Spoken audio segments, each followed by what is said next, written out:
جیسے کہ گورنر صاحب نے میڈیا سے بات کی، یہاں کا سب سے بڑا یہ پرانا یہاں پہ کھیل بھی ہے اور یہاں پہ بہت بے تحاشا ٹیلنٹ پولو کا پایا جاتا ہے۔ اس پاکستان کا سب سے بلند ترین پولو گراؤنڈ بھی ہے اور یہ جو ایونٹ ہے یہ سب سے پرانا کلچرل ایونٹ ہے۔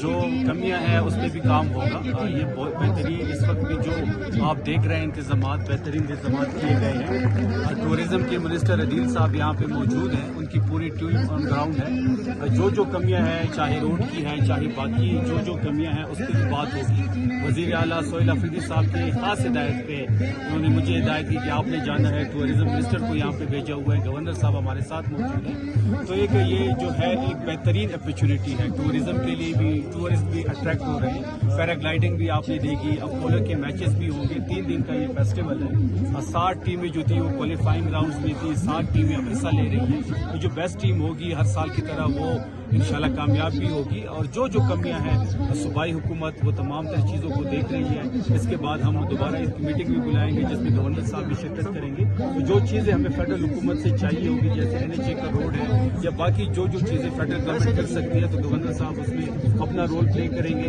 انشاءاللہ ہمیں امید ہے کہ ہر سال کی طرح بہتری آ رہی ہے، اگلے سال اس سے بھی بہتر ہوگا۔ اور جو سب سے بڑا مسئلہ اس وقت روڈ کا ہے، کیونکہ جس سے بھی ہم ملاقات کر رہے ہیں تو وہ کہہ رہے ہیں کہ میں 8 گھنٹے میں پہنچاؤں، 9 گھنٹے میں پہنچاؤں، تو پریورٹی بیس پہ اس کو حل کیا جائے گا۔ اور چترال میں باقی بھی جو ٹورزم کے اسپاٹس ہیں، جو ایک اپرچونٹی ٹورزم کی ہے، اس کو ہم ایکسپلور کریں گے، اور انشاءاللہ ہمیں امید ہے کہ اگلے سال انتظامات اس سے بہتر ہوں گے۔